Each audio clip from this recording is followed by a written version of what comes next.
Kalau lu nonton video sebelumnya, mungkin satu hal yang kepikiran adalah gue paham sistemnya nggak adil, kerja keras doang nggak cukup. Terus gue harus ngapain? Kita sudah sampai di satu kesimpulan, yaitu kerja keras itu penting, tapi kerja keras doang nggak cukup buat ngubah hidup. Sekarang pertanyaannya harus naik level, karena kalau cuma berhenti di situ doang, hidup lu nggak akan berubah apa-apa. Jadi di video ini gue mau bahas secara pelan dan realistis apa yang seharusnya dilakukan setelah lu sadar kalau hidup lu muter di tempat.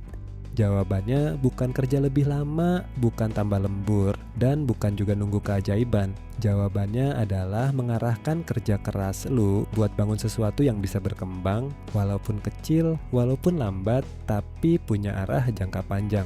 Masalah kebanyakan orang itu bukan kurang usaha, tapi semua usahanya habis buat bertahan hidup. Gaji habis buat biaya hidup, waktu habis buat kerja, energi habis buat capek. Nggak ada ruang buat mikir, apalagi buat bangun masa depan. Makanya tujuan pertama lu bukan langsung kaya, tapi punya sisa. Sisa waktu, sisa energi, dan kalau bisa sisa uang sekecil apapun. Karena tanpa sisa, hidup lu bakal terus dipaksa ngulang hari yang sama. Dan disinilah konsep leverage jadi penting. Leverage itu bukan hal rumit. Leverage itu cuma satu prinsip, usaha kecil yang bisa ngasih hasil lebih dari sekali. Kalau usaha lu berhenti total saat lu berhenti kerja, berarti lu belum punya leverage. Tapi kalau ada sesuatu yang tetap jalan walau lu lagi tidur, lagi capek, atau lagi fokus ke hal lain, itu leverage. Bisa berupa skill, sistem, aset kecil, atau karya.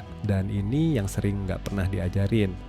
Kita diajarin rajin, nurut, loyal, tapi jarang diajarin mikir soal dampak jangka panjang dari kerja kita.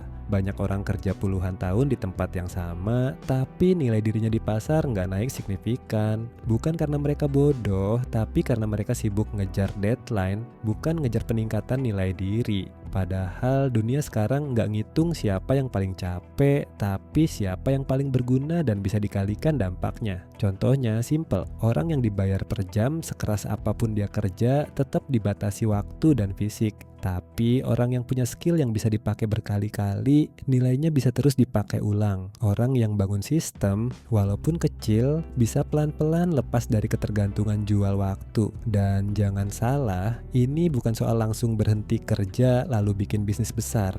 Justru kebanyakan perubahan nyata dimulai dari sampingan. Dari 1 jam yang disisihin, dari satu skill yang dipelajari pelan-pelan, dari satu kebiasaan kecil yang konsisten. Masalahnya banyak orang pengen hasil cepat, baru mulai seminggu belum kelihatan hasil, langsung nyerah dan balik ke rutinitas lama. Padahal leverage itu mainnya akumulasi. Hari ini kelihatannya kecil, tapi 6 bulan, setahun, 2 tahun ke depan dampaknya baru kerasa. Dan satu kesalahan besar yang sering bikin orang gak maju adalah nunggu kondisi ideal. Nunggu gaji gede dulu, nunggu waktu luang dulu, nunggu modal dulu. Padahal kondisi ideal itu jarang datang. Yang ada justru orang-orang yang mulai di kondisi nggak ideal, tapi jalanin pelan-pelan. Jadi kalau hari ini lu kerja kantoran, punya HP, punya internet, dan punya sedikit waktu luang, itu sudah cukup buat mulai bangun leverage. Entah lewat skill digital, konten, jualan kecil, atau aset pengetahuan. Nggak penting apa bentuknya, yang penting arah hidup lu berubah. Dari habis buat hari ini, jadi nanam buat besok. Dan di fase ini, lu harus berhenti bandingin proses awal lu sama hasil akhir orang lain. Orang yang sekarang kelihatannya santai dan mapan, dulu juga lewat fase capek, ragu, dan ngerasa nggak ada hasil. Bedanya, mereka nggak berhenti di sadar. Mereka terus bangun sesuatu walau kecil.